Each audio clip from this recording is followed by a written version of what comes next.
Assalamualaikum warahmatullahi wabarakatuh. Perkenalkan, nama saya Sadri Sofia Oktaviani. Saya dari kelas statistik PSA. Kali ini saya mendapatkan tugas dari Pak Alfian dari mata kuliah studi hadis untuk memenuhi tugas akhir semester. Tugasnya yaitu menjelaskan tentang materi-materi yang sudah dijelaskan oleh Pak Alfian dan yang sudah dipresentasikan sama teman-teman. Nah, kali ini langsung saja lanjut ke materi yang pertama aja. Oke, simak baik-baik kawan. Materi yang pertama itu ada bentuk-bentuk hadis. Pengertiannya, al-hadis adalah mufrad yang jamaknya memiliki arti, al-jadid yang artinya itu benar, dan sunnah artinya yaitu jalan yang dilalui, dan khobar artinya suatu yang diberitakan, dan yang terakhir itu ada atsir yang artinya sisa. Nah, dalam bentuk-bentuk hadis itu ada perbedaan. Nah, yang pertama itu perbedaan hadis dan sunnah. Kalau hadis itu takrik sumber pada Nabi Muhammad SAW. Kalau yang sunnah itu segala sumber dari Nabi sebelum diangkat menjadi Nabi. Nah, yang kedua itu ada hadis dan khobar. Nah, hadis itu yaitu segala sesuatu yang berasal dari Nabi SAW. Kalau untuk khobar itu segala sesuatu yang berasal dari selain Nabi SAW.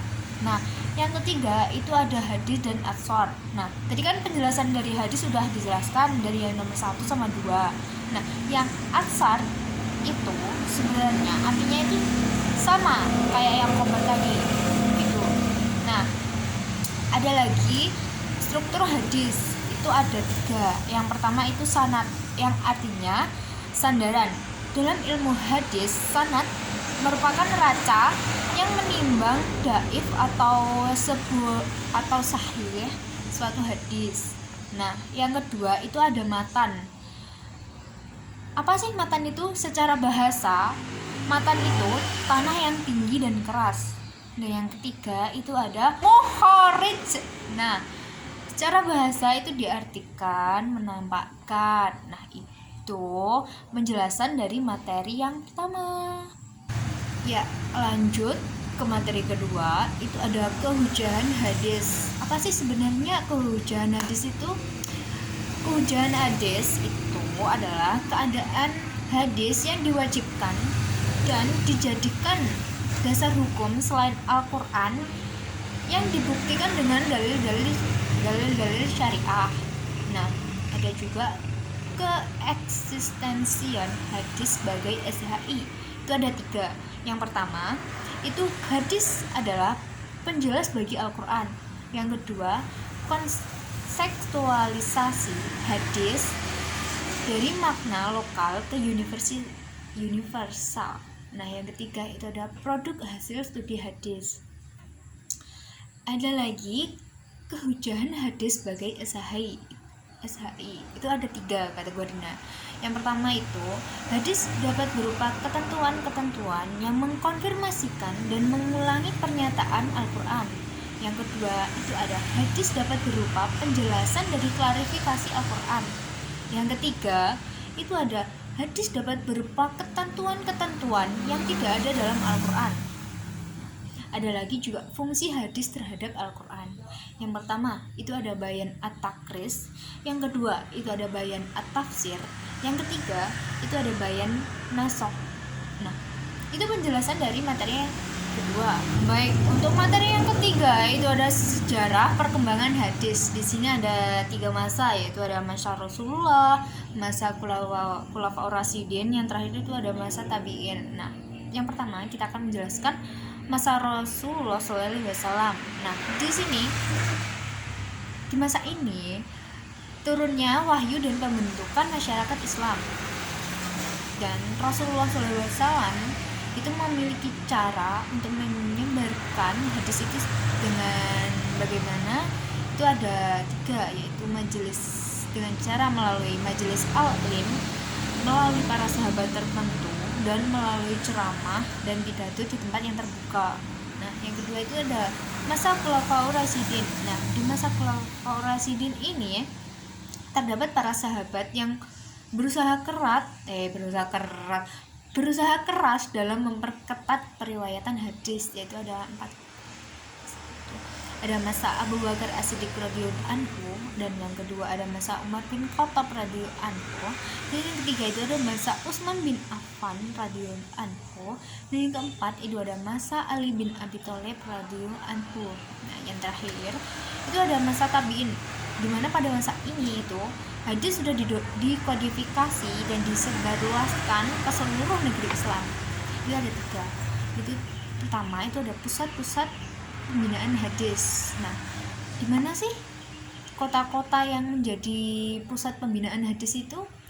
Ada di Madinah, Makkah, Basrah, Syam, Mesir, Maghribi, dan Andalusia, Yaman, dan Khurasan. Nah, yang kedua itu ada perkembangan pembukuan hadis. Itu terdapat 3. Ada Musnail, Al-Jami, dan Sunnah. Nah, yang terakhir itu ada pergolakan politik dan pemalsuan hadis. Nah, di sini itu ada 2 pengaruhnya, ada pengaruh negatif dan pengaruh positif. Nah, pengaruh yang negatif itu apa sih? Nah, pengaruhnya yang negatif yaitu munculnya maudhu untuk mendukung kepentingan kelompok dan menjatuhkan lawan. Nah, yang terakhir ada pengaruh positif, di mana pengaruh positif ini itu lahirnya rencana untuk mendorong usaha diadakannya kodifikasi sebagai upaya penyelamatan dan pemusnahan dan pemalsuan.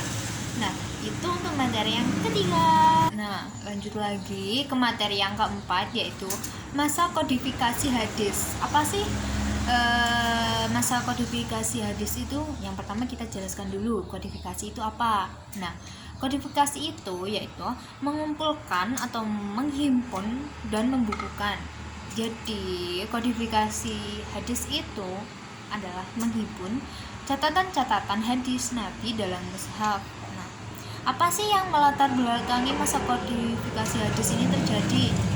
Nah, karena kekhawatiran Umar bin Abdul Aziz terhadap berbagai persoalan selama masa pemerintahannya akibat pergolakan politik yang sudah terjadi sejak lama yang mengakibatkan perpecahan umat Islam kepada beberapa kelompok. Makanya dengan itu membuat kodifikasi hadis. Nah, kapan sih kodifikasi hadis itu dilakukan? Nah, kodifikasi hadis ini berlanjut hingga pada masa tabi'in. Kemudian di masa abad kedua para ulama menyusun kitab hadis dengan memisahkannya dari perkataan sahabat dan fatwa tabi'in.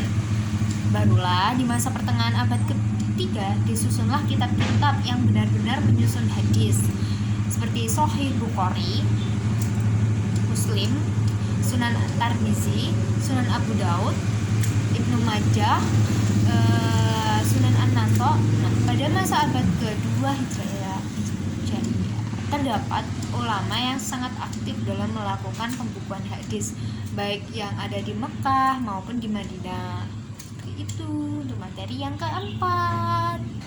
Materi yang kelima itu ada Mustalil al-Hadis, di mana di Mustalil al-Hadis itu terdapat 6. Yang pertama itu ilmu rijal hadis.